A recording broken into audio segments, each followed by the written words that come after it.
Ah, tu as levé la main, Philippe. Oui. Bon, ben, allons-y alors.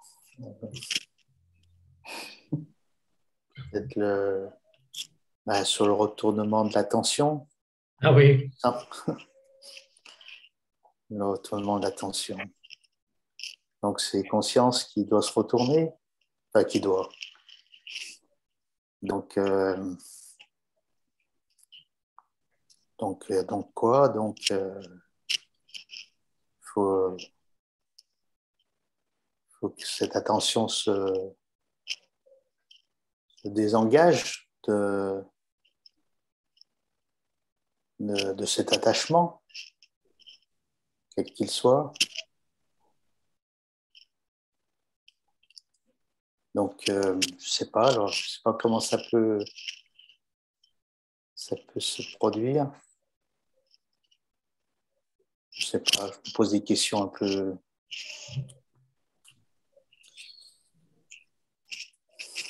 sais pas si c'est très. Pardon, l'attachement, c'est quoi?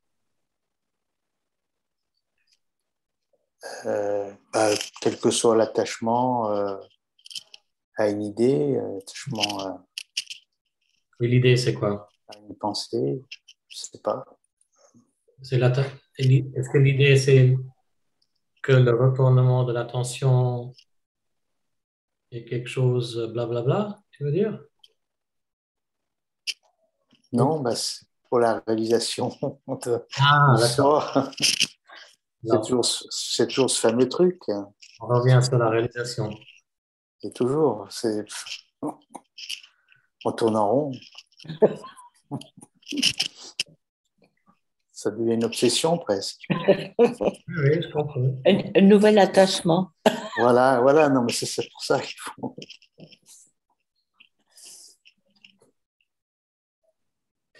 Alors, on pourrait,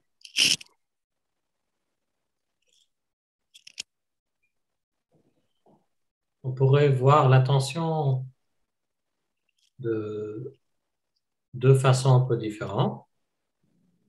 L'attention, c'est ce qui se passe tout le temps. C'est comme le témoignage. Oui. Si on utilise l'attention de cette façon, le mot attention de cette façon, c'est le témoignage qui se déroule. Et sinon, l'attention, le mot attention, ça pourrait être plus comme une sorte d'enquête. Mettre l'attention sur quelque chose pour enquêter ce qui se passe ou cette chose. Oui. Dans quel sens est-ce que tu utilises le mot attention? Ou est-ce qu'il y a un troisième? Euh, je sais pas, une certaine vigilance. D'accord. Mais vigilance sur quoi? Sur ce qui se passe, sur ce qui est, sur ce qui. Alors, est-ce qu'il y a un moment où il n'y a pas de vigilance?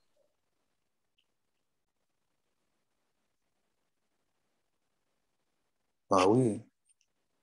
Oui. Alors, ça, c'est pas le mot vigilance en tant que le mot témoignage. Oui.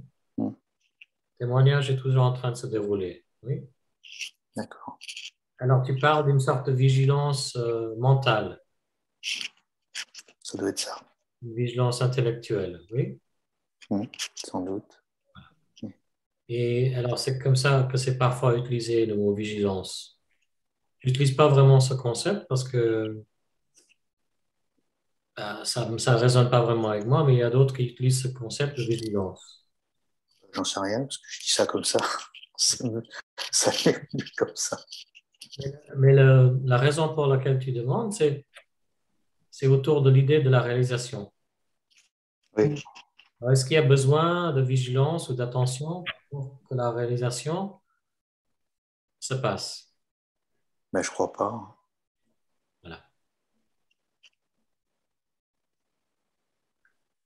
Pourquoi? Ah, tout est déjà là.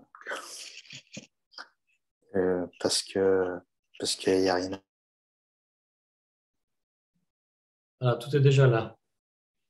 Alors, dans le tout ce qui est déjà là, il y a une sorte d'attention en vigilance et il y a aussi parfois l'absence de la vigilance et de l'attention.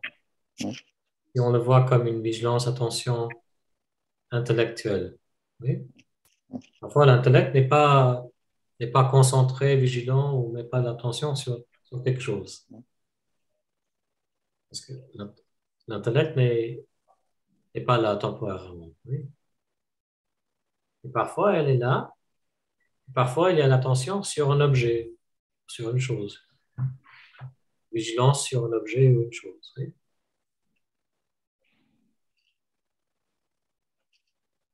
Et tout le temps, tout ce qui est là est toujours là. Alors, ce mouvement de vigilance ou d'attention fait partie aussi de tout ce qui est toujours là.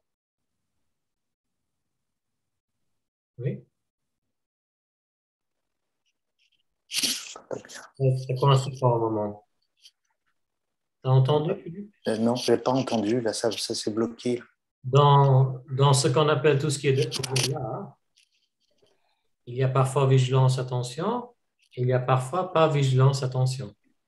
Ça fait partie de tout ce qui est toujours là. Même ce mouvement fait partie de tout ce qui est toujours là. Oui? D'accord. Alors, il y a un autre mot, apperception. En anglais, c'est apperception. Il y a perception. Perception. Il y a apperception. Perception. Oui. Alors, ce concept-là, c'est utilisé dans le même sens qu'enquête de soi. Quand le mental intellect se retourne sur elle-même. Quand le jeu se retourne sur le jeu. Et quand le sujet se retourne sur le sujet. Oui? Alors, au lieu que ça soit tourné vers un objet, ça c'est perception. Quand on dit perception, c'est un sujet qui perçoit un objet. Quand on dit apperception, c'est quand le sujet se retourne sur le sujet. Oui? Ça, c'est une forme d'attention. Et c'est le sujet qui amène l'attention sur le sujet. Et ça, on dit, en termes d'enquête de soi, ça pourrait amener ce moment spontané de réalisation de soi. Tu as entendu la dernière partie? Ça pourrait amener ce moment de réalisation de soi, qui est un moment spontané. Tout est toujours là. Mais ce moment de réalisation, c'est quand le jeu en tant qu'un objet, en se tournant vers le jeu qui est le sujet, se rend compte, réalise profondément qu'il n'y a jamais eu un sujet, un objet. Ça, c'est ce qu'on appelle réalisation de soi. Alors, si tu utilises les mots vigilance et attention dans ce sens, c'est plus comme enquête de soi, c'est plus comme la perception.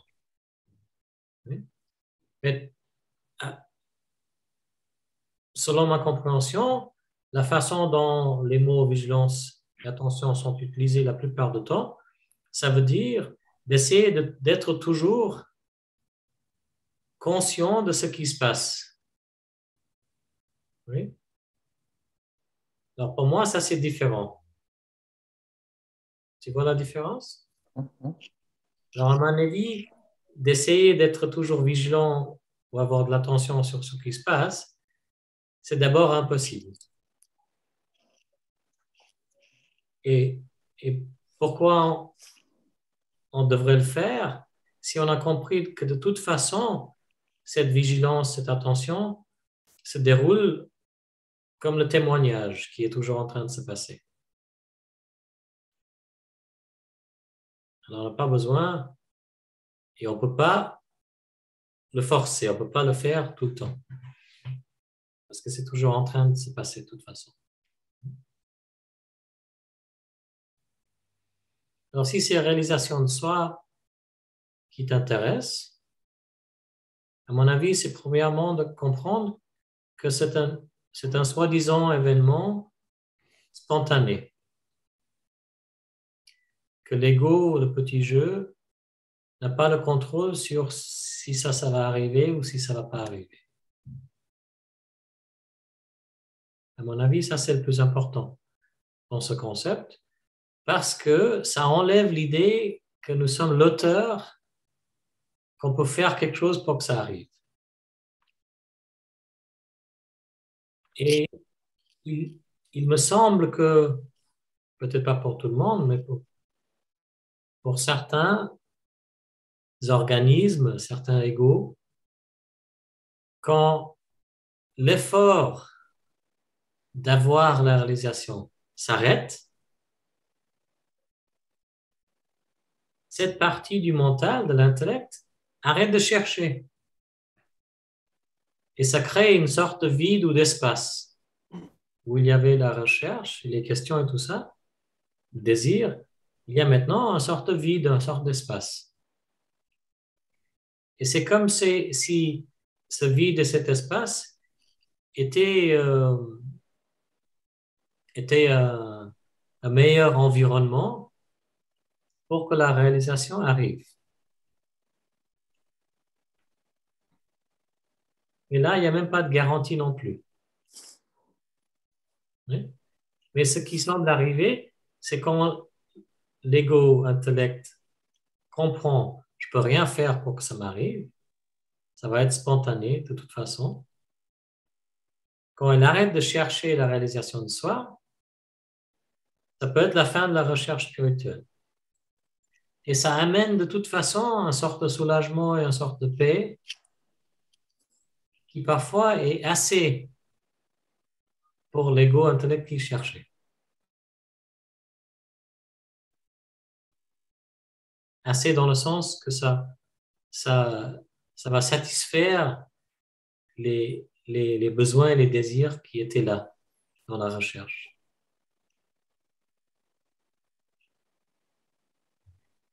Sinon, ça reste une sorte d'objet, événement à obtenir. Parfois, c'est le dernier but, objet, événement que désire l'ego. Alors, l'ego devient très attaché à ça. Mais quand l'ego comprend que ce n'est pas dans son pouvoir de l'avoir, et elle l'arrête, ça, c'est une grande libération. Une libération de la recherche. Et après, l'attitude devient vraiment, OK, si ça va m'arriver, ça va m'arriver. Si ça ne m'arrive pas, ça ne va pas m'arriver. Parce que ce qui va être vécu au quotidien, c'est non seulement l'absence de la recherche, mais l'acceptation de tout ce qui est, la compréhension que tout est là, et c'est une sorte de paix profonde.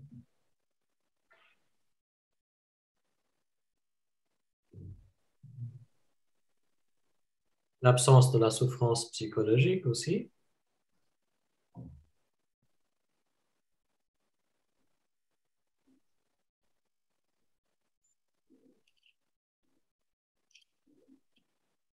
Alors, il semble que tous les concepts et les exercices, les pratiques amènent l'ego-intellect à ce moment où il se rend. Mais il se rend pas en pensant si je me rends, quelque chose va arriver. Ce moment où il se rend est aussi spontané. Et ça vient parce que c'est profondément compris et accepté. Je peux rien faire pour que ça m'arrive.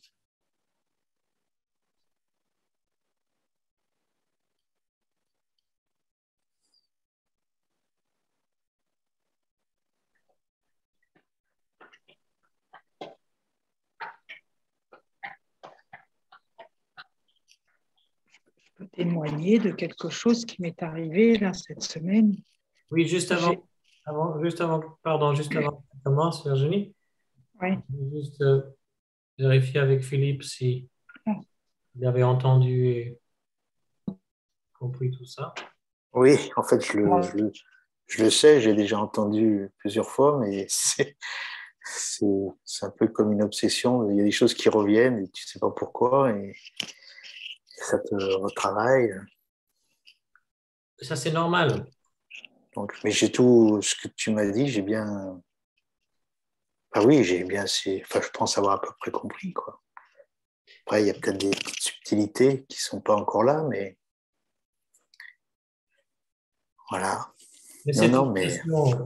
cette obsession, est-ce que c'est toi qui as choisi d'être obsédé? Pardon, je n'ai pas entendu. Est-ce que c'est toi qui as choisi d'être obsédé? Je ne sens rien, je pense pas. Est-ce que c'est arrivé? Oui,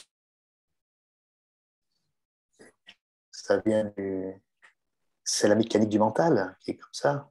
Oui, mais est-ce que c'est toi, Philippe, qui as choisi d'être obsédé ou est-ce que c'est simplement arrivé? C'est arrivé, oui, c'est pas moi. J'ai rien décidé, c'est sûr. Alors, ça montre de nouveau qu'il n'y a pas d'auteur. Hum. Oui.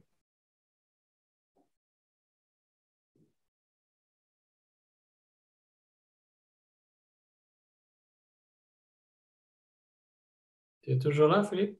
Oui, mais j'entends pas bien ça. Oui, ça fait des vagues, oui. Non, Pour tout le c'est monde? mal. Oui, des fois, ça fait des vagues un peu. Ça fait des vagues, d'accord. Ok.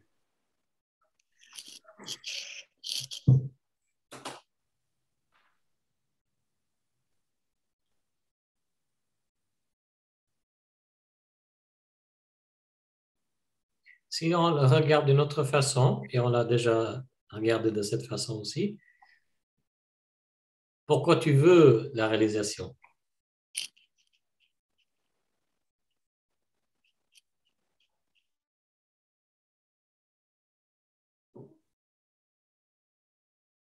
J'avoue que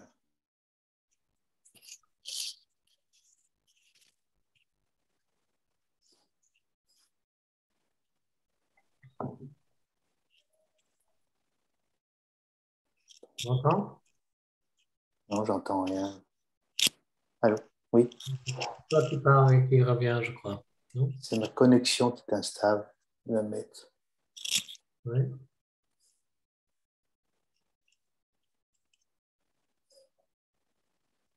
Tu dis ça à qui, Santina? À moi? Je dis à Philippe, achète-toi une petite box. Ah, Ouais.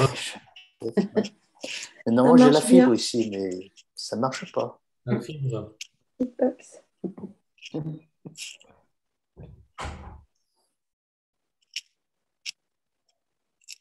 Je vais voir, je vais réfléchir à Oui, la vas-y. box. Ou bien tu réfléchis à pourquoi tu veux la réalisation. Et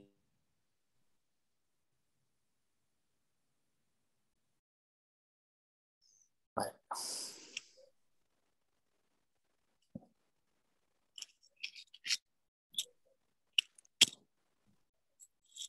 J'entends plus personne. Hein. Tu m'entends? Oui, on est en Ouais, silence. on t'entend. Tout est figé chez moi. Ça coupe Tu m'entends? parfois, mais on Tu t'entend. m'entends? Ça y est, ouais, enfin oui, j'entends, Tu m'entends? Oui, mais ça s'arrête. Tu veux sortir et revenir, peut-être? Peut-être, je vais essayer. Allez, ciao, à tout de suite. Pardon, Virginie. Non, pardon, à moi, à toi. Enfin, je croyais que t'avais fini, mais c'était pour aller dans le même sens que ce que disait en plus Philippe. Mais on va peut-être attendre qu'ils reviennent, non? Je ne sais pas. Ouais.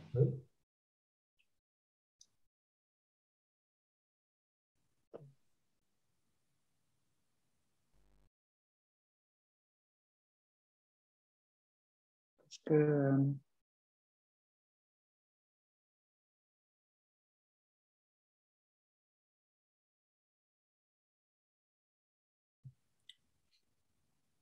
il n'a pas l'air de revenir. Je sais pas. Voilà. Le voilà. Ah. On ne voit pas. Mais on ne voit pas.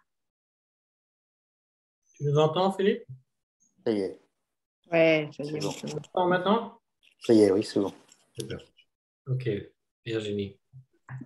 Ouais, je lisais Ramana Maharshi, je ne sais plus hier ou avant-hier, peu importe, et c'était le passage où il propose justement de porter son attention vers l'intérieur.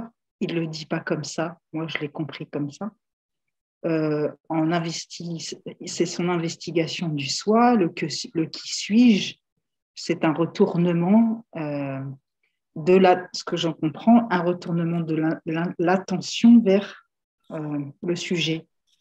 Et en fait, j'ai éclaté de rire parce que j'ai pensé à ce que tu nous disais justement, que l'instant ne vient pas de toute façon de nous. Oui, et il disait, la vérité se révélera, en fait. Voilà. Après, c'est les propos qu'on a rapportés de Ramana Maharshi, c'est pas lui qui a écrit, mais je me suis dit, c'est dingue, ça paraît, ça sert à rien. Voilà, je me suis dit, mais ça sert à rien, parce que de toute façon, ça viendra pas de mon attention qui se retourne, puisque mon attention est peut-être mon ego, mon esprit, et même le fait de le faire retourner, si ça doit venir, ça viendra. Si ça ne doit pas venir, ça ne viendra pas. C'est ça, si je comprends ou pas. Et Alors, attends, c'est un peu des... Ah, c'est- ouais, enfin, excuse-moi, juste après, parce que peut-être ça va te permettre de répondre. Il m'a paru plus important à ce moment-là la croyance, et j'en ai eu la preuve ce matin, que j'ai la croyance d'être un objet séparé, en fait, qui est vraiment ancré. Tu vois? Enfin, ça me paraît, j'ai beau porter mon attention, comme disait Philippe, vers l'intérieur, l'espace intérieur, etc., il n'empêche que je me prends toujours et que je crois toujours être un corps, une personne et tout ça.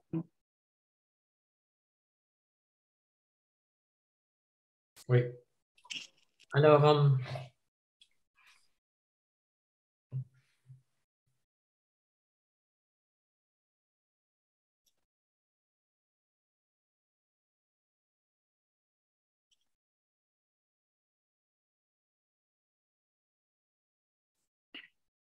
Je me même dit par rapport à l'attention, je me suis même dit, et Ramana à un moment donné le dit, qu'on a toujours cette impression du jeu, il est omniprésent dans l'état d'éveil, de sommeil, etc.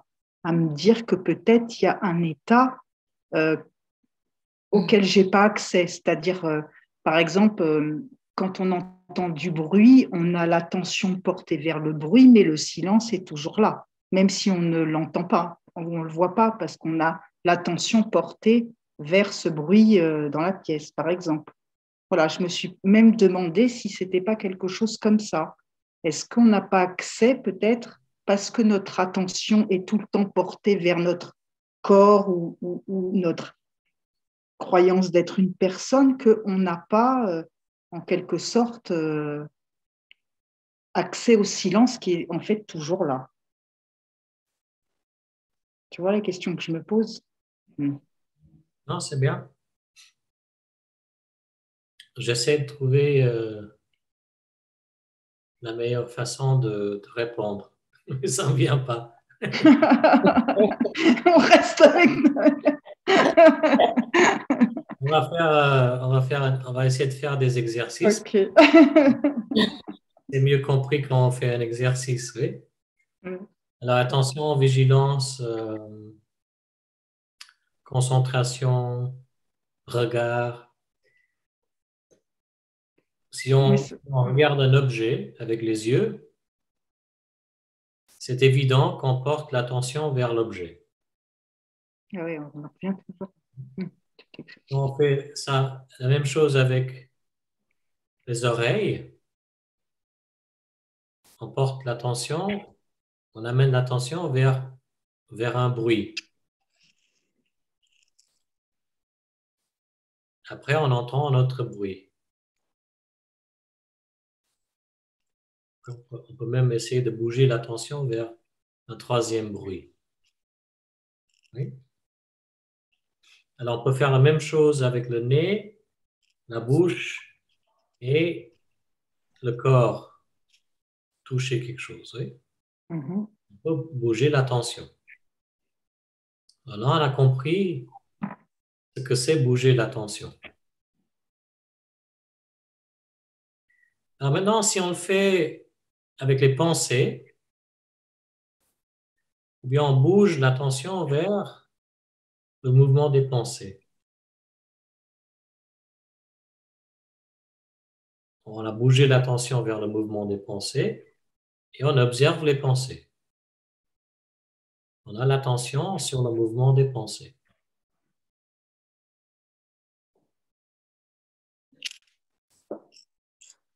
Ça, on comprend, oui. On peut bouger l'attention vers la respiration. On a l'attention sur la respiration. La respiration qui entre et qui sort du corps, par le nez ou la bouche.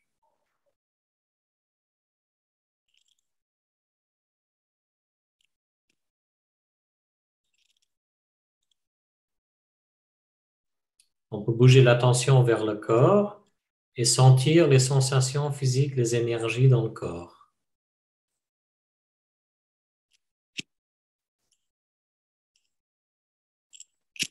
On peut bouger l'attention vers les pieds, les jambes, les bras, différentes parties du corps, et on peut sentir les différentes sensations, les différentes énergies dans le corps.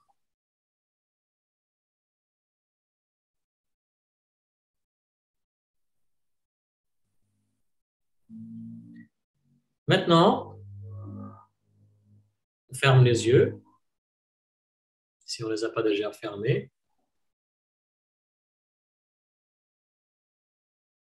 Et on se demande, est-ce que je suis conscient?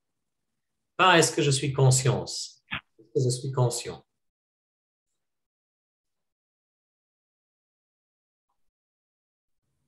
Est-ce que la réponse est oui? Si on n'est pas sûr, est-ce que je suis conscient des bruits? Est-ce que je suis conscient des goûts dans la bouche, des couleurs derrière les paupières, etc. Oui, je suis conscient. Maintenant, on se demande où se situe, où est localisée cette conscience.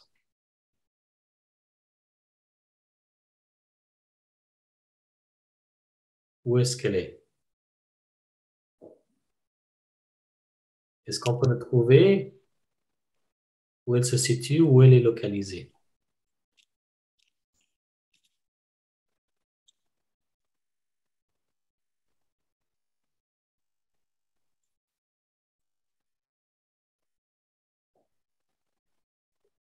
Maintenant, on se demande où est le je?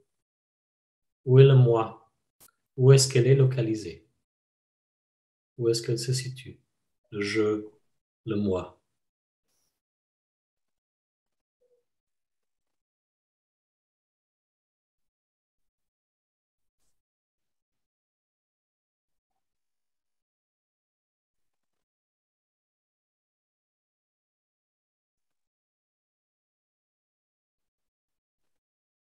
On se redemande où est-ce qu'elle se situe, le je, le moi.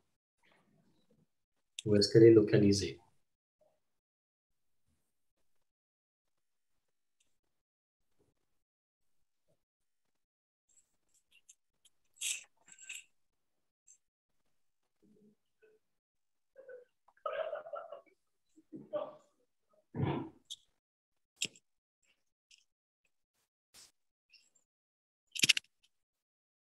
Alors là, on a bougé l'attention vers le je, vers le moi.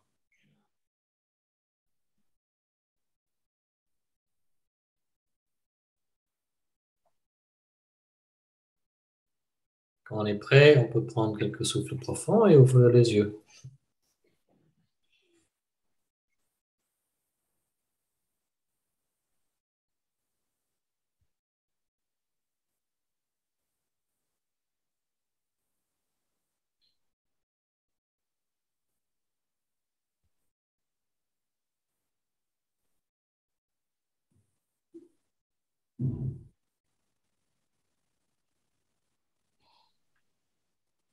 Est-ce que tout le monde est clair sur ce qu'on vient de faire? On a bougé l'attention, puis finalement, on a bougé l'attention sur ou vers le je ou le moi.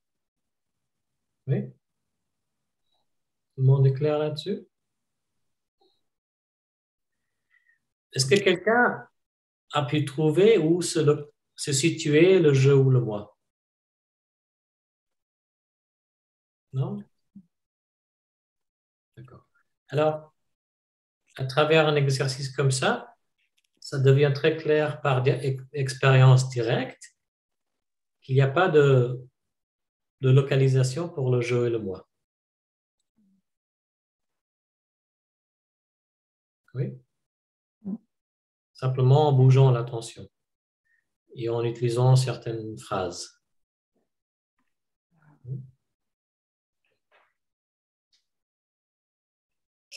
Mais est-ce que le corps pourrait fonctionner tout seul? De ton expérience directe, est-ce que le corps fonctionnait pendant que tu as eu l'expérience directe qu'il n'y avait pas de localisation pour le je et le moi? Est-ce que tu respirais? Est-ce que le corps fonctionnait? Oui, à ce niveau-là, oui. Mais Alors, la réponse à ta question, c'est oui. Et tu peux chercher plusieurs expériences directes, comme par exemple peindre ou cuisiner ou marcher, plein de moments où il n'y a pas besoin du je-moi pour que le corps fonctionne et même pour que le working mind fonctionne. en fait, c'est le working mind qui fonctionne, non? À ce moment-là, c'est le working mind, le mental travailleur qui fonctionne avec le corps. Oui, Oui. mais c'est quand même un mind.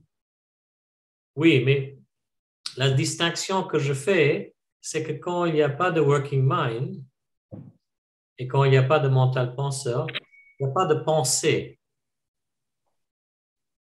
Et le corps continue à fonctionner quand même. Est-ce qu'elle n'est pas, par exemple, tellement subtile qu'elle n'est pas en avant-plan, elle est en arrière-plan, mais qu'elle est là quand même, très finement, très finement. Qu'est-ce qui est là quand même?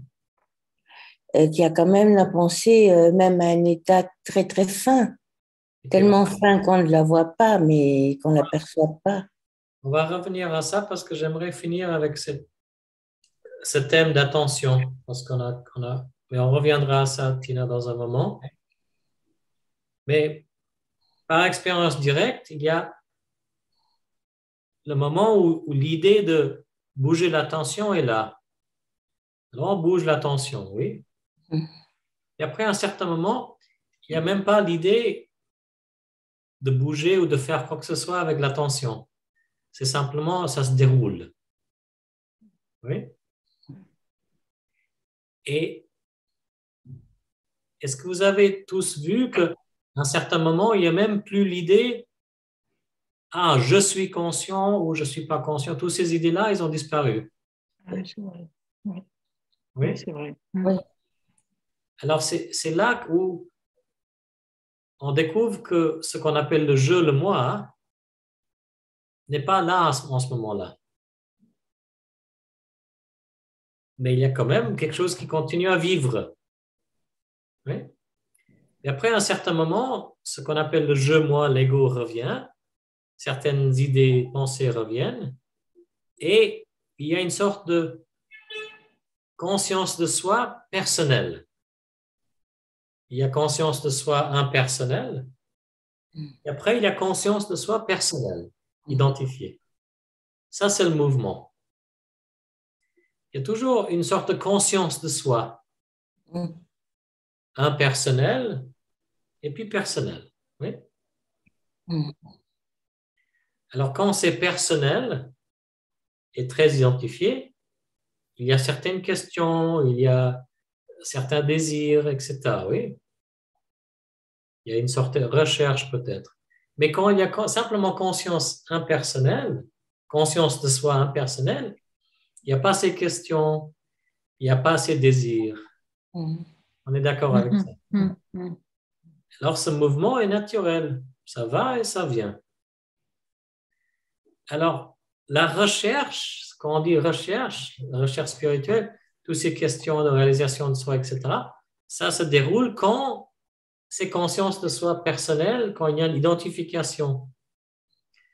Je suis ce corps, je suis ce moi, je suis cette histoire, je veux la réalisation ou je veux la paix, oui, ou je souffre, ou je... Il y a le je qui est là. Et quand il n'y a pas le je qui est là, il n'y a pas d'idée, je souffre, j'ai besoin de quoi que ce soit. Ça, c'est le mouvement. Oui? Et on n'a même pas envie d'éveil là-dedans. Exactement. Mais ce qui est utile, parce que tout ça, tous les pointeurs, les concepts, les exercices, c'est pour aider ce qu'on appelle l'ego. Parce que c'est l'ego qui cherche. Alors, quand l'ego découvre, je fais un exercice et il y a une sorte d'expérience qui se déroule où, au fait, on ne trouve pas l'ego, on ne trouve pas le je-moi. L'ego, après, comprend, ah, ben, au fait, même le je-moi vient et part. Le je-moi n'est pas quelque chose de constant. Oui? Alors, c'est là qu'on découvre que bouger l'attention nous aide à un certain moment, jusqu'à un certain point, mais après ça, il n'y a pas besoin d'amener l'attention ou quoi que ce soit. Pas besoin de faire quelque chose avec l'attention. Oui, on a tous découvert ça, peut-être?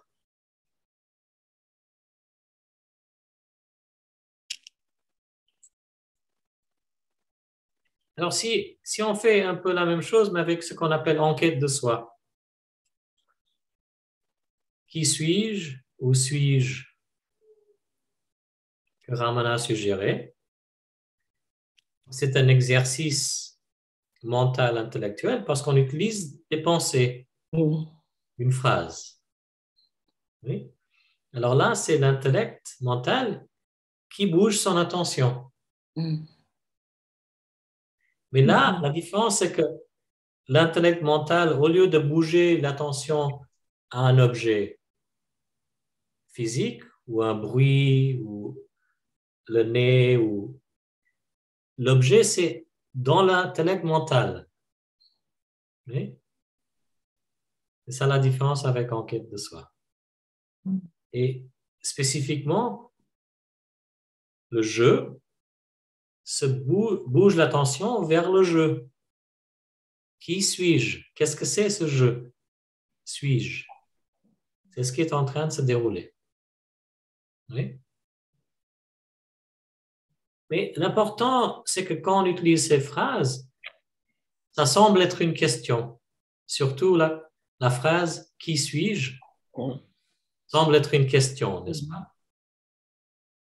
Alors, automatiquement, l'intellect cherche une réponse.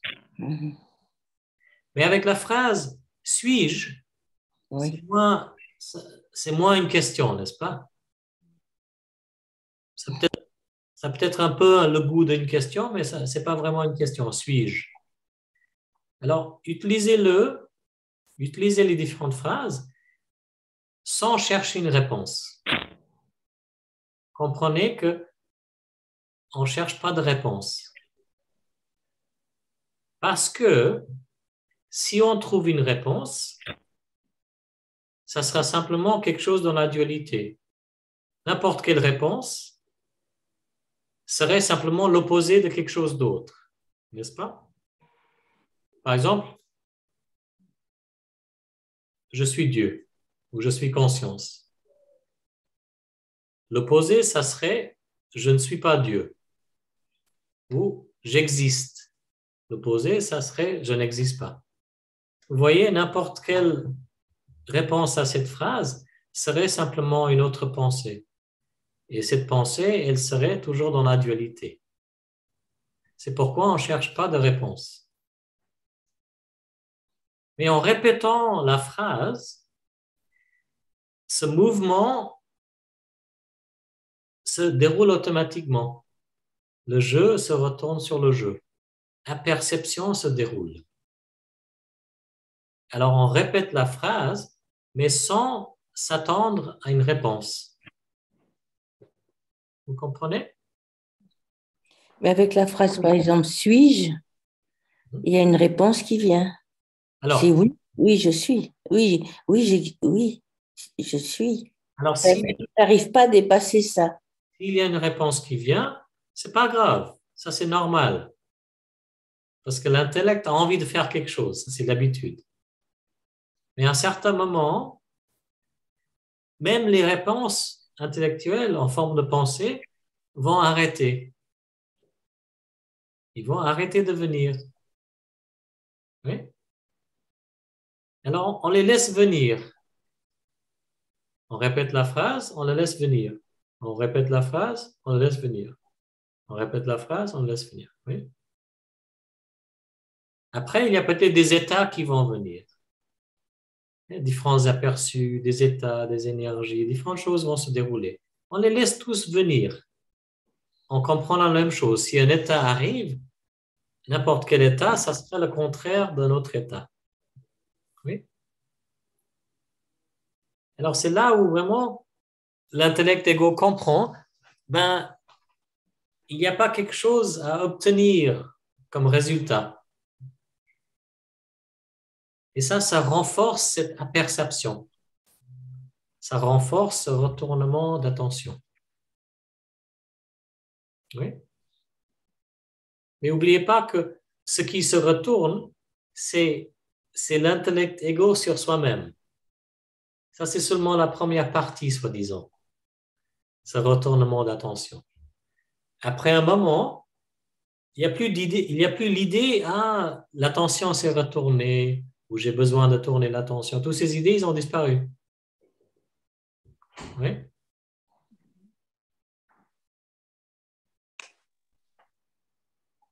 Raghi, est-ce que ça pourrait être comme une forme de... Quand ça se passe, c'est comme si, personnellement, hein, la sensation que... Comme si le corps et tout devenait grand, enfin, plus... Enfin, il n'existait plus. C'est comme si tu te confondais avec d'autres choses. Ça, c'est un état. C'est comme si tu t'étends. Non, ça, c'est un état.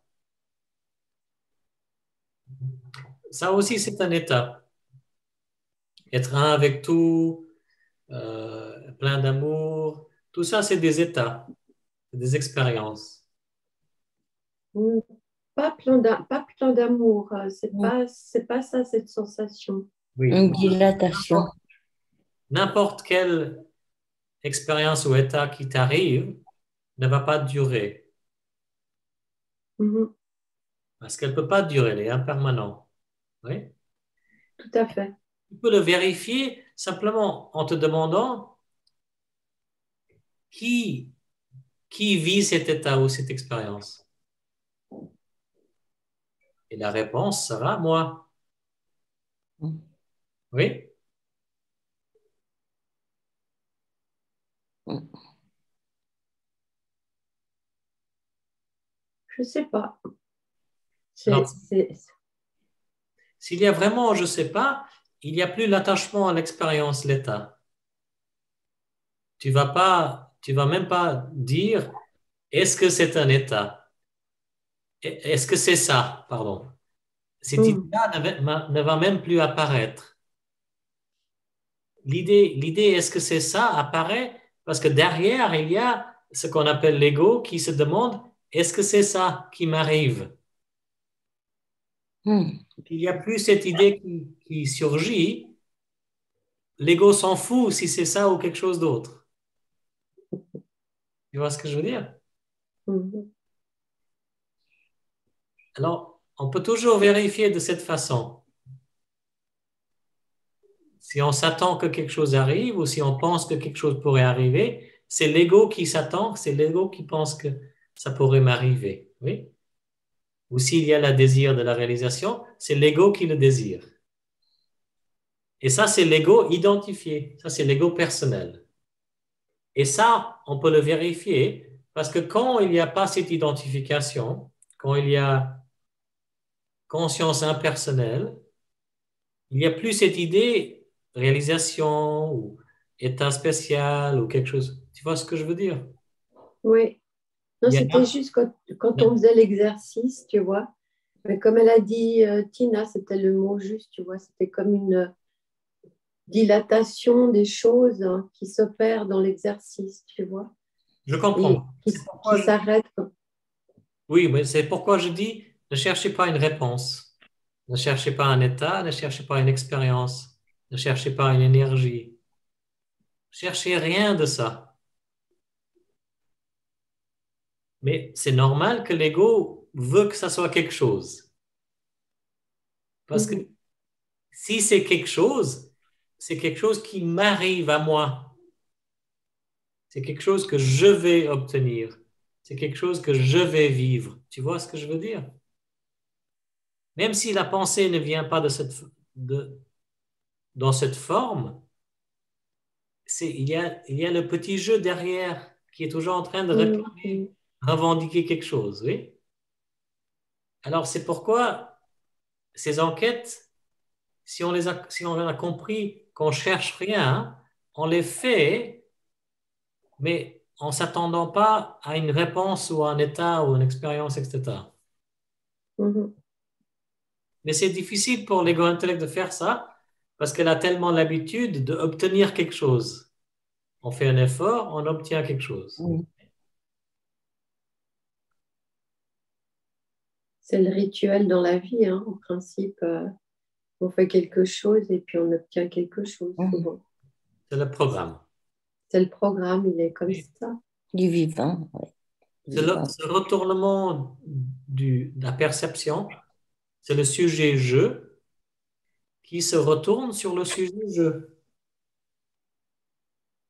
Alors, s'il y a seulement sujet, comment est-ce qu'il pourrait y avoir un résultat?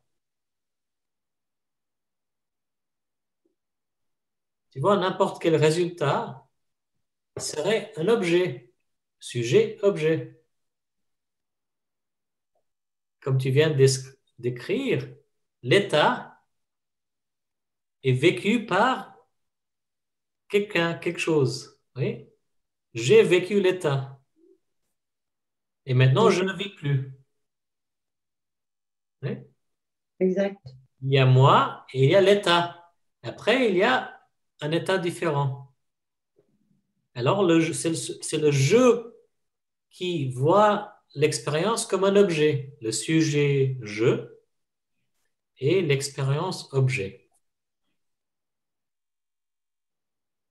Mais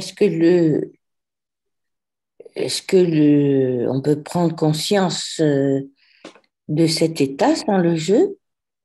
Enfin, de cet état de l'éveil, s'il n'y a plus de jeu? Alors justement, c'est pourquoi on continue à dire que ce qu'on appelle le concept d'éveil, réalisation de soi, ce n'est pas un état.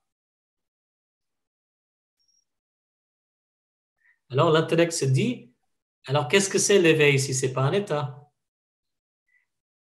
Ça, c'est automatique, n'est-ce pas? Si l'éveil n'est pas un état, si l'éveil n'est pas une expérience, si l'éveil n'est pas une énergie,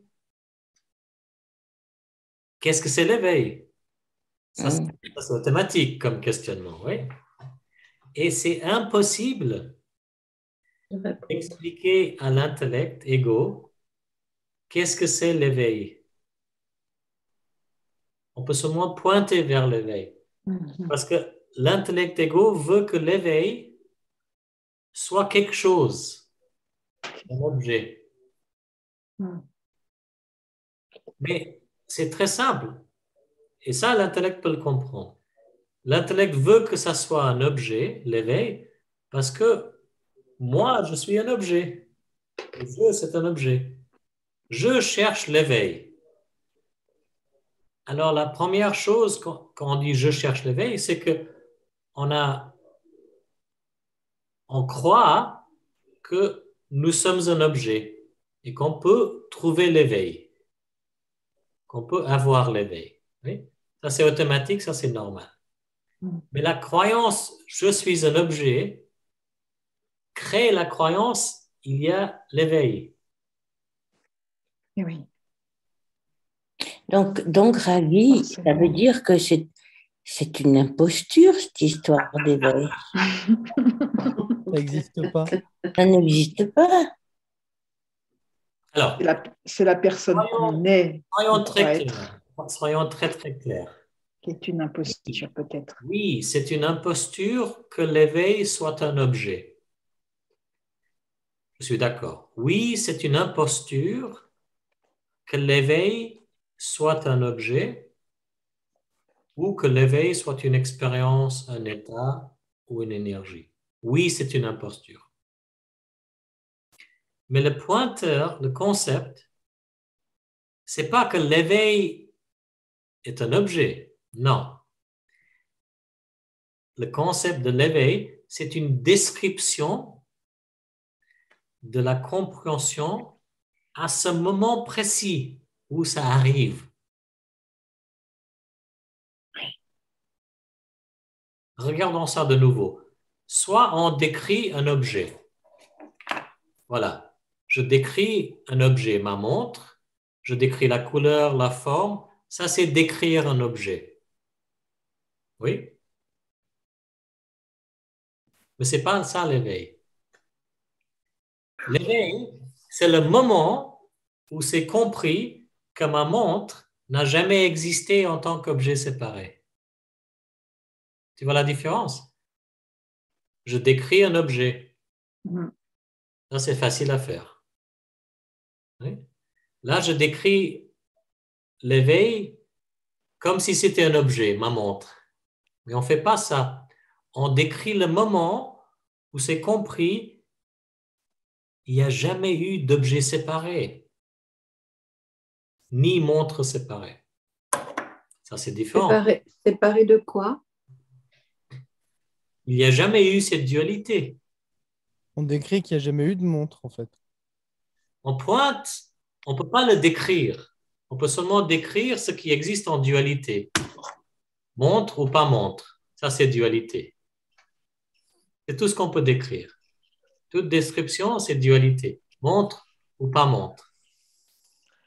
Avec le concept d'éveil, on pointe vers le fait que celui qui pense qu'il y a dualité n'a jamais existé. Comme ça. Et oui.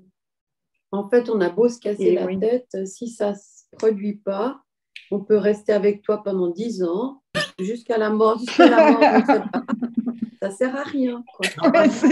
C'est ce que je disais tout à l'heure. Oui. C'est entre, je sais pas, c'est entre 0 secondes et 4 ans et demi, 5 ans. 0 secondes.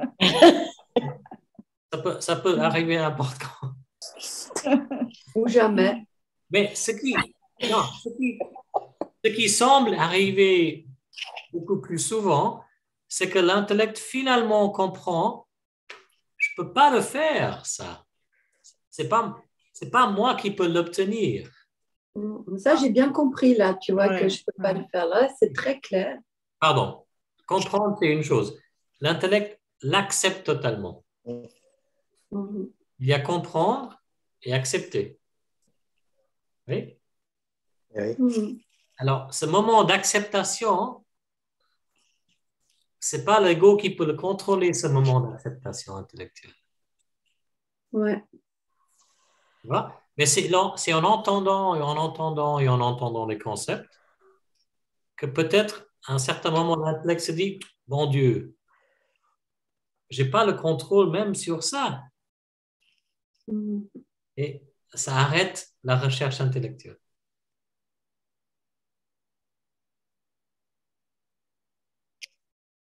Et quand tu dis par exemple que on n'est pas séparé de la montre, c'est parce que c'est des molécules qui circulent et qui s'agglomèrent d'une Même, certaine manière.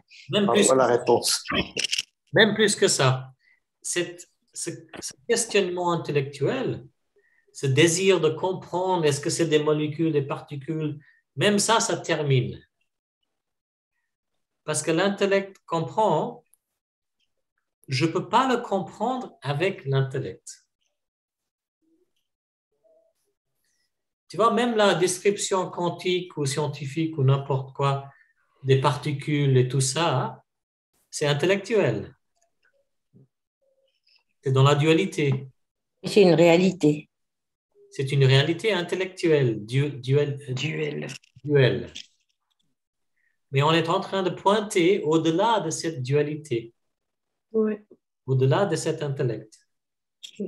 Et c'est là où le pauvre intellect est frustré, parce que l'intellect comprend peut-être, je ne peux pas totalement comprendre ce qui se passe, mais l'intellect essaye de le comprendre en même temps. Jusqu'à En fait, ça... un beau jour, Ouais. l'intellect Mhm. finalement pige, finalement a compris et accepté. C'est impossible que je comprenne l'univers entier avec cet outil intellect. Et surtout, si l'intellect résonne avec cette idée, tout ce que je vais comprendre, c'est sujet-objet, sujet-objet, dualité. C'est la capacité de l'intellect. Sujet-objet, dualité. L'intellect ne peut pas saisir au-delà de la dualité. Donc, au fait, on s'emmerde pour rien. D'une façon, oui.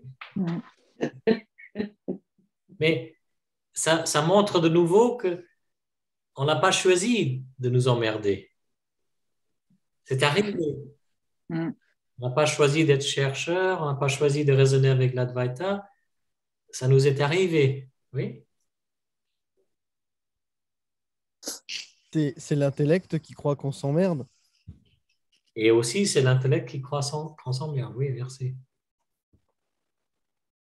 Hey. En fait, c'est comme si tu nous expliquais, en fait, c'est comme si quelqu'un qui n'a jamais vu, qui est né sans la vision, et qu'on lui explique, par exemple, ce que nous, on voit, parce qu'on est sens. Alors, en fait, tu expliques à l'autre quelque chose qu'il n'a jamais vu, Et oui. tu vois. Et en fait, là, c'est la même chose. En fait, on essaye de voir quelque chose en fait, qu'on ne peut pas voir, en fait, et qui est pas là. Et c'est difficile d'expliquer comment c'est, puisque... on l'a jamais vu. Et on ne pourra jamais le voir. Ouais. On le voit. Ça me donne un peu cette sensation, c'est comme si... et nous, on s'évertue à vouloir quand même voir. Un aveugle à qui de naissance, à qui on dit le monde est comme ci, comme ça, et il fait que c'est que de l'interprétation. L'aveugle ne fera qu'interpréter, mais il ne verra jamais. Il aura. Alors, conceptuellement, c'est un bon pointeur. Oui, c'est ça. Mais n'arrête pas là. Parce que sinon, ça devient une croyance. Alors, c'est plus comme un aveugle qui a un blindfold. Comment on dit? Un bandeau. Un bandeau. Un bandeau. Et qui croit, je ne peux pas voir. C'est plus comme ça. Mais si ça devient une croyance, il y a cette identification, je ne peux pas voir, ou comme Art vient de dire, ça va jamais m'arriver, ou quelque chose comme ça. Ça, c'est une croyance, n'est-ce pas? Oui. Parce que l'intellect égo a aussi la capacité de le comprendre intellectuellement et de l'accepter. Simplement, on n'a pas la capacité de choisir le moment où ça va arriver. Parce que l'intellect égo n'est pas l'auteur. Et c'est pourquoi Ramesh se concentrait beaucoup sur ce concept-là. Parce que c'est une des croyances qui nous fait chercher et qui renforce cette idée, si je fais assez d'efforts, je pourrais trouver. Tandis qu'en entendant, il n'y a pas d'auteur individu, il n'y a pas d'auteur individu, il n'y a pas d'auteur individu. Un beau jour, c'est possible que l'intellect égo l'accepte vraiment.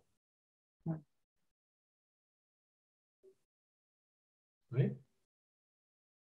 Oui, parce qu'avec le concept on ne peut pas choisir le moment où ça va arriver, l'ego va quand même toujours attendre quelque chose, alors que il va attendre quelque chose qu'il ne peut pas contrôler, mais il attendra quelque chose quand même, même s'il ne peut pas le contrôler. Alors, ça, c'est où le deuxième concept intervient.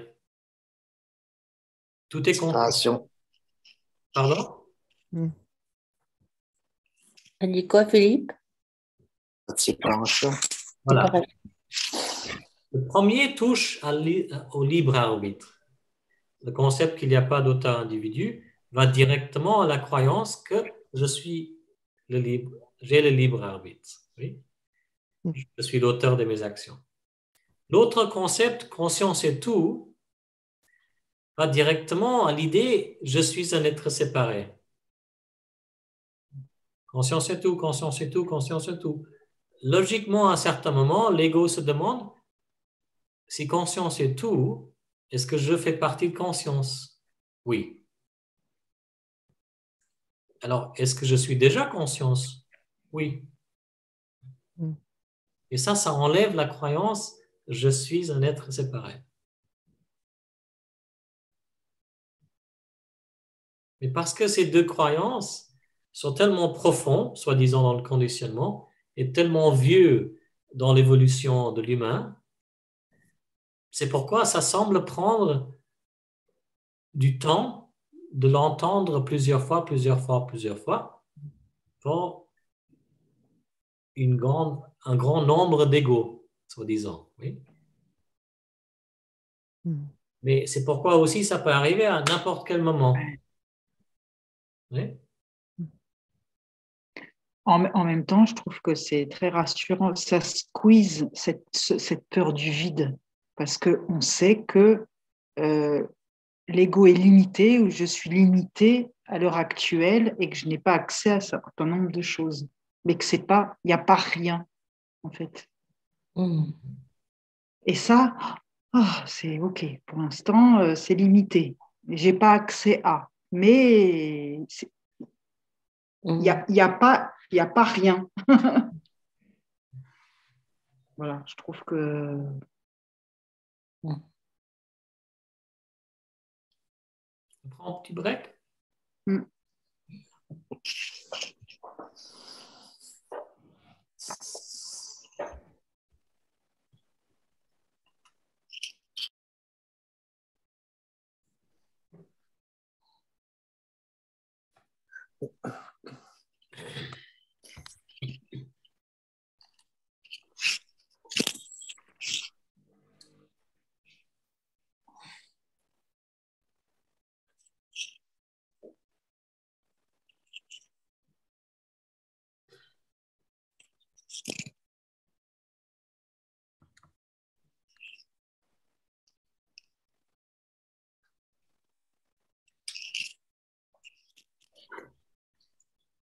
Alors moi, Raglish, par rapport à tout ça, c'est quoi? C'est ces moments qu'on a depuis l'enfance, apparemment banals, quoi. Ça peut être sur un quai de gare, en regardant un caniveau, une craquelure sur le trottoir ou n'importe quoi. Et ces moments où, de manière extrêmement intense, et ces moments, on se rappellera jusqu'à la fin de notre vie, alors que c'est complètement banal, et où on est complètement, où on a il y a un sentiment de, c'est vivant, c'est complètement vivant. Mais l'ego, il est toujours là parce que, enfin, ce qu'on appelle l'ego, Alors, le jeu est toujours là. Tout d'un coup, le jeu non. est émerveillé aussi. Tu vois, il est là. Waouh! Ah, justement, est-ce que c'est possible, et c'est difficile de se rappeler par mémoire, il faut admettre ça, n'est-ce pas?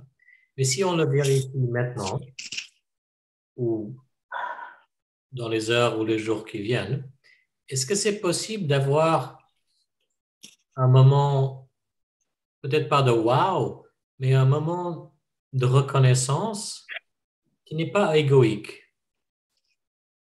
Par exemple, on regarde un coucher de soleil ou une plante ou quelque chose de merveilleux, et tout d'un coup, il y a une sorte de Ouais, reconnaissance. présent. C'est intense, d'une intensité. Alors, est-ce que c'est possible qu'au fait, à ce moment-là, ce qu'on appelle l'ego n'est pas là? Dans le sens que conscience personnelle est absent, il y a simplement reconnaissance, Oui, conscience impersonnelle. oui, c'est ça. Ça, c'est l'intensité. Oui, Et après, ce qu'on appelle l'ego revient, et il y a conscience personnelle, et c'est moins intense. oui, oui, on l'a tué, c'est tué. Alors, On a tué la chose. si on comprend ce mouvement, c'est en train de se dérouler plusieurs fois par jour. Il y a des tout petits moments de rien du tout. Oui.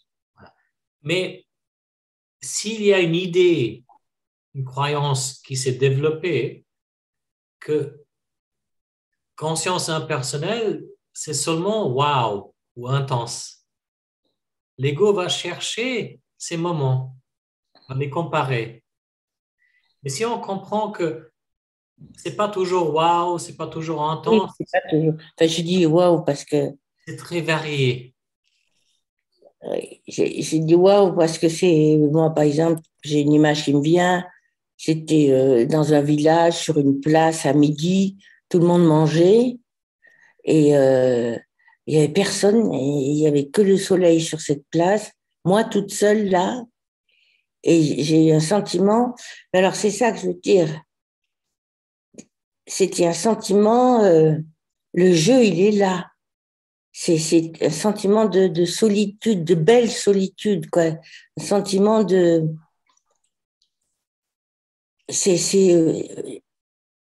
présence, de ma présence. Alors, Je ne dis pas que c'est de l'ego, parce que je ne sais pas ce que ça veut dire trop, l'ego, mais c'est l'important. Si par exemple il y a solitude ou quelque chose d'autre qui est normalement pas confortable et tout d'un coup c'est confortable, ça c'est preuve que l'ego, ce qu'on appelle l'ego, le petit je n'est pas là ah, d'accord, parce qu'il n'y a pas la souffrance qui vient avec. d'accord, ok.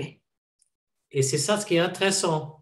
Et là, quand le petit je revient, il commence à comprendre, ben, au fait, le petit jeu va et vient, et le grand jeu est toujours là. Oui, c'est ça que c'est ça.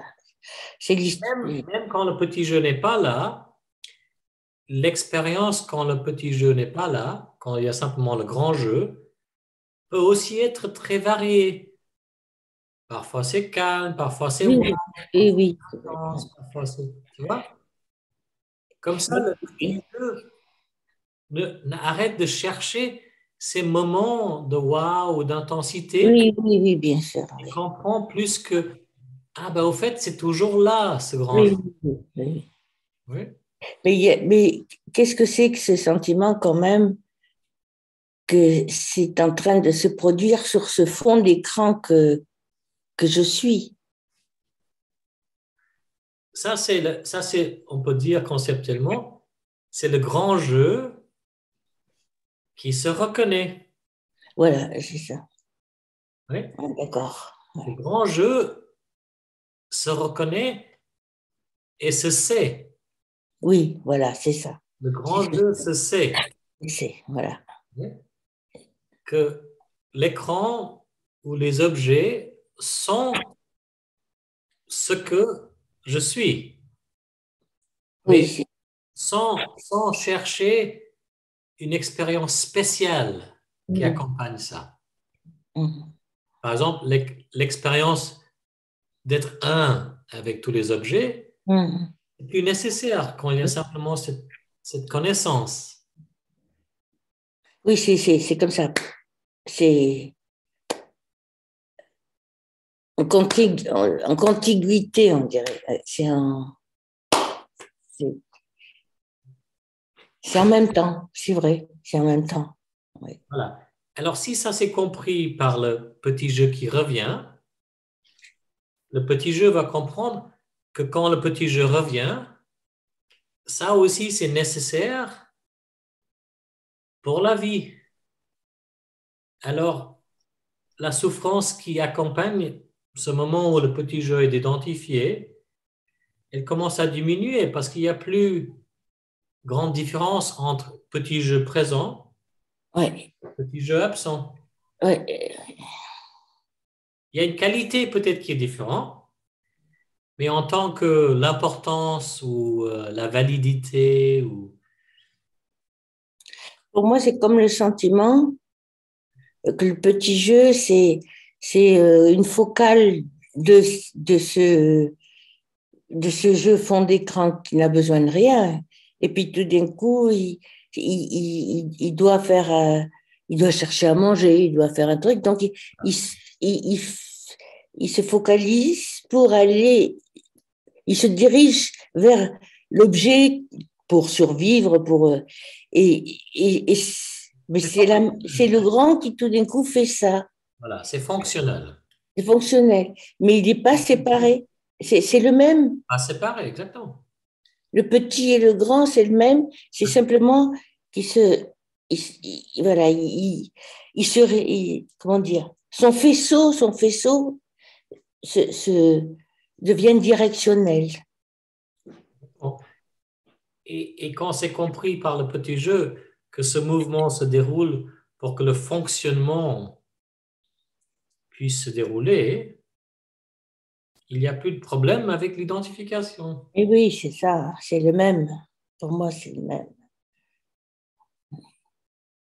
Finalement, le petit jeu, c'est un mouvement comme les autres. Oui, c'est ça, Finalement, il n'y a pas de petit jeu déguisé. exactement. Pardon, je te fais sauter un peu. Tu en parles conceptuellement comme s'il y avait un grand et un petit. Oui, oui, Mais oui. c'est pour aider le petit, soi-disant, cet intellect, à comprendre qu'il n'y a pas vraiment le petit et le grand. Il y a simplement mouvement, Hmm. ce qu'on appelle identification ou Ou apparence. non-identification. Oui, c'est ça. Il y a intensité, il n'y a pas intensité. Il y a bruit, il n'y a pas, il y a silence. Oui, En apparence. en apparence, exactement.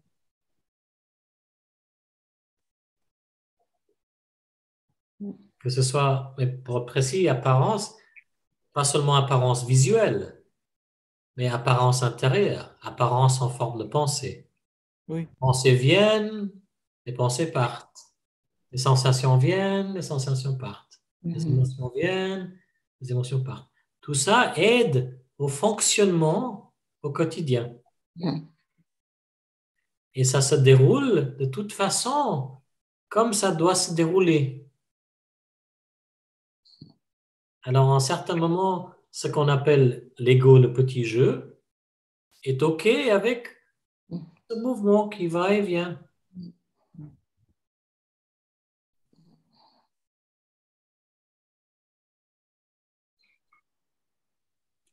Et c'est comme ça, c'est pourquoi on dit, par exemple, quand on regarde un ciel et le mouvement des nuages, on n'essaie pas de contrôler ce mouvement. Mhm. On regarde le temps, le vent, la neige, la pluie, on n'essaie pas de le contrôler. Et on regarde les forêts, les animaux, on n'essaie pas de les contrôler. Alors, à un certain moment, avec les pensées, les énergies, les émotions, les sensations corporelles, C'est la même chose. on est OK avec. On n'essaie pas de les contrôler. Sauf s'il y a une forte douleur et un désir que ça s'arrête, peut-être il y a un désir d'intervenir et de le changer. Et si on réussit, on a du plaisir. Si on ne réussit pas, on accepte. Ou on essaie de nouveau.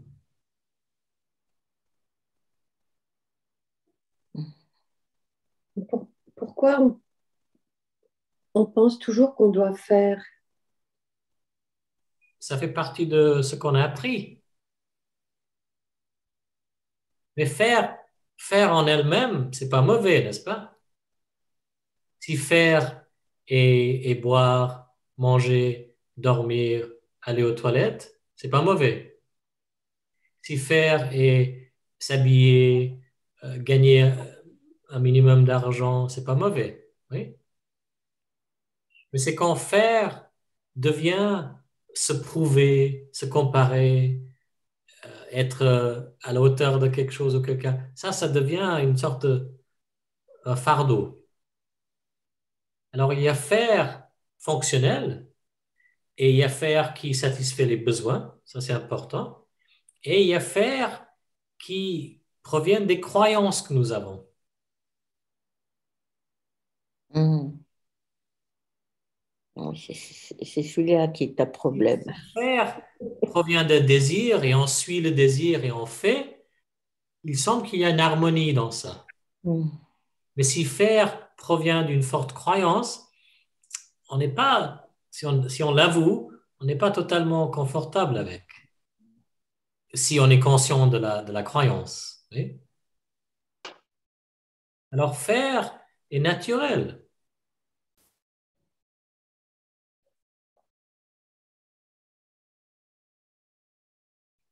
On fait chaque fois qu'on a un malaise, c'est le signe qu'on est sur un registre,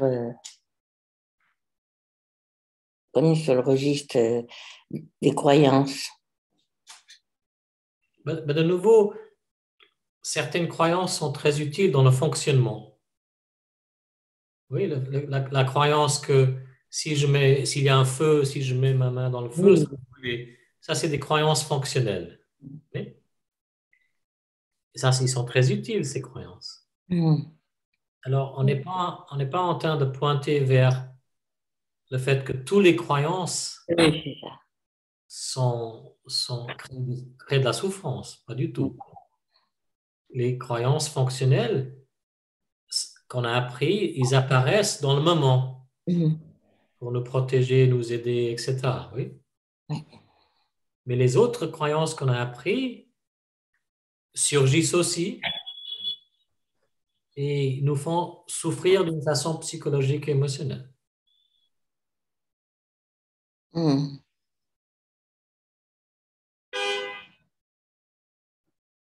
C'est très curieux d'entendre ça parce que j'ai, ça laisse penser qu'en fait, il faudrait se débarrasser de, des croyances qui a trait à, à l'histoire, à une histoire qui est, qui est naturelle. Enfin, c'est vrai que moi, je le vois de plus en plus comme quelque chose de naturel via l'historique d'une personne. Et les réactions, les croyances qui viennent avec, c'est comme s'il fallait en faire quelque chose, ou fallait les annihiler, ou les rejeter complètement pour garder que des croyances fonctionnelles. C'est plutôt l'inverse, parce que le concept est une description. Ces croyances créent ça, ces croyances sont fonctionnelles. Le concept n'est pas en train de dire débarrasse-toi de ces croyances et garde ces Voilà. croyances. Ouais, c'est ce que j'avais besoin d'éclaircir. Voilà, c'est une description du mécanisme qui semble créer cette souffrance. Mm. Mm. Alors, quand l'intellect égo comprend le mécanisme, comprend la description Mm. et cherche la racine, automatiquement, certaines croyances profondes tombent tout seules. Ouais, ça se fait, mais ouais, c'est pas en notre contrôle, ouais.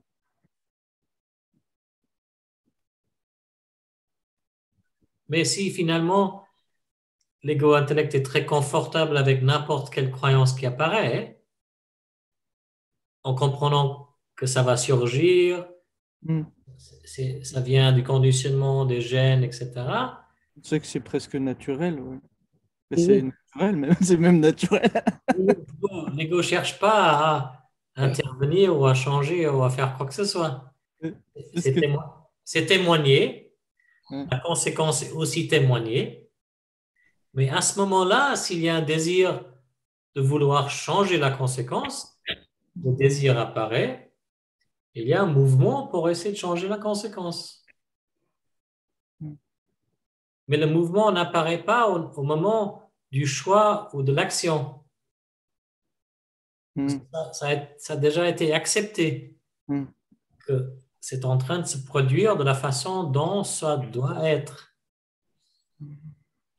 Le désir apparaît seulement au moment de la conséquence. Oui, oui, oui, je comprends. C'est tangible, c'est vécu. Et tu C'est vois, conceptuellement, comme on dit, c'est en concept, mais que l'absolu accepte tout. Et après, enfin, tout est accepté déjà. Et après, on a une pensée qui arrive avec une idée qui a un choix ou qui a une action qui est dirigée, qui est faite. Mais on peut vraiment explorer ça. Si on revient à cette idée d'attention, si on voit une pensée arrive, peut-être pas forcément pendant satsang, mais pendant la journée, si on expérimente un peu, on voit qu'une pensée arrive. Après, un choix se forme. Après, un désir d'agir. Et si on simplement on suit ça, on va voir que ça se déroule tout seul. La pensée vient, le choix vient, l'action se fait et la conséquence. Oui. Et ça, c'est une sorte de méditation. Ça peut devenir une sorte de méditation. On s'aperçoit clairement qu'on est simplement en train de témoigner tout ça. Parfois, par exemple, une pensée arrive et on fait un choix, mais on n'agit jamais sur le choix. Ou on fait un choix, mais on agit d'une façon contraire. Ou on fait un choix et on agit sur ce choix-là. Oui. Après, l'action se fait, on a une sorte d'attente du résultat de l'action, on a le résultat. Ou bien le résultat est différent. Ou bien le résultat est quelque chose qu'on n'avait pas imaginé. Mais si on amène l'attention sur tout ce mouvement, ça devient très intéressant. Je suis en train de témoigner ma vie. Quand je dis je suis en train de témoigner la vie de ce corps égo mental. Un peu comme un comédien témoigne pendant que le comédien joue le rôle, par exemple, sur la scène. Oui. Mhm. Mais certains comédiens disent, ils oublient qui ils sont complètement dans le rôle. Et c'est un peu ça que la plupart des égos vivent. On a oublié qu'on est aussi conscience impersonnelle et on est complètement pris par ce rôle-là. D'ailleurs, un bon comédien, il doit être pris par ce... Il doit devenir un avec son personnage. C'est des très bons comédiens. Il doit s'oublier en tant que Là, on dictateur. est en train de dire le contraire, tu vois, parce qu'on a tellement bien joué ces rôles, on en souffre. Là, on est en train de faire le contraire. On est en train d'essayer de se rappeler Oui, oui. qu'on est un peu comme des comédiens qui jouent ces rôles-là. On est un peu comme l'unique comédien, Dieu, conscience, la vie, qui joue ce rôle. Et qui accepte de s'oublier pour bien jouer le rôle. Non, maintenant c'est le contraire. Oui, avec le comédien, c'est de s'oublier pour bien jouer le rôle. Mais là, on s'est oublié pendant 30, 40, 50, 60 ans. Là, on essaie de se rappeler. Connaît l'acteur. Parce qu'on a tellement bien joué ce rôle, soi-disant conceptuellement, qu'on en souffre. Oui. Tu vois, si un comédien joue le rôle pendant 30, 40, 50 ans, il y a une souffrance. Oui. Parce qu'il va oublier sa Ouais. famille, ses comptes en banque, sa maison, tu vois? Et s'il se fait tout le temps assassiner sur scène, Exactement. il finit par y croire. Ça devient répétitif, c'est pas bien pour le corps, tu vois?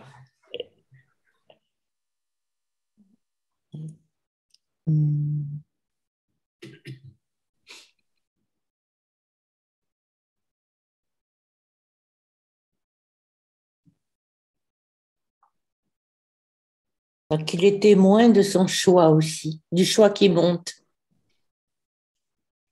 Exactement. Il y a quelque chose qui témoigne des pensées, des choix qui montent, qui deviennent des actions.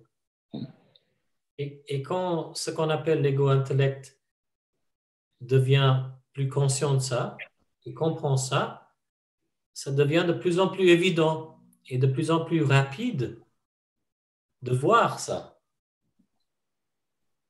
Mais ça, c'est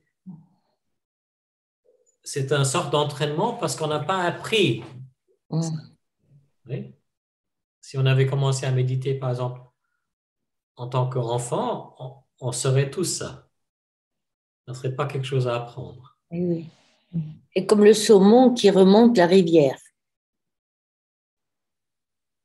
Le poisson. Qui remonte la rivière, c'est vraiment un programme. Le saumon n'a pas le choix de remonter la rivière. Même si le saumon essaie de ne pas remonter la rivière, ça ne serait pas possible. Il va se faire bouffer par l'ours en plus.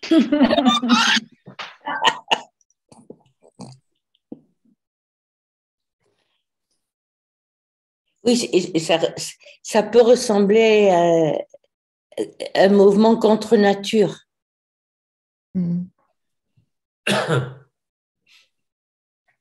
C'est ce que je disais la dernière fois, on dirait qu'on a un problème. On a un souci.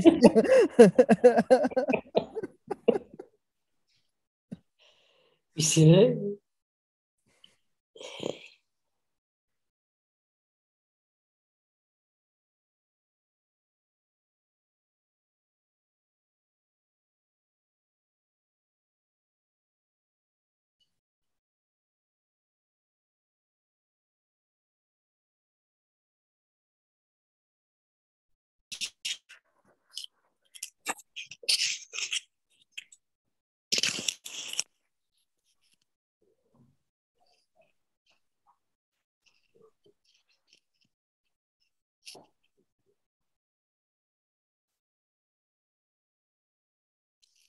C'est OK pour ce soir?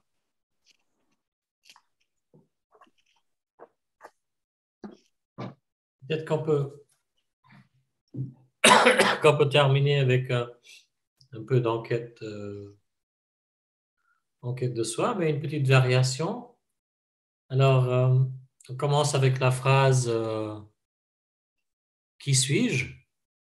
Et on répète ça pendant environ 30 secondes. Et après, on lâche le qui et on répète je suis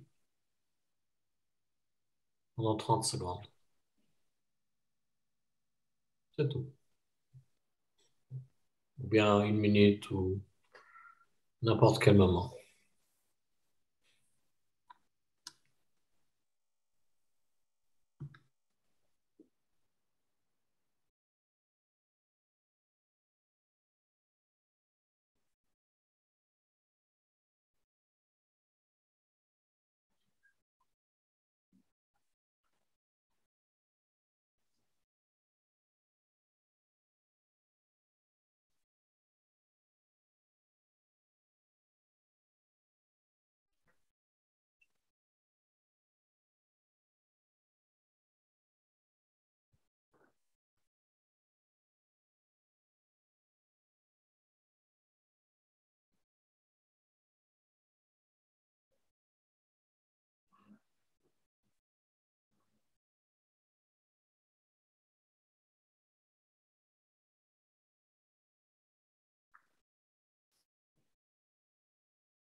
Merci beaucoup tout le monde. Merci Ragui. Bonne soirée. Embrasse Bonne soirée. Angèle. Merci. Bonne soirée à tout le monde. Soirée, À merci. tout le monde, les amis. C'était Au revoir. super, comme d'habitude, c'était magnifique. Magnifique. À bientôt tout le monde. À À bientôt. bientôt.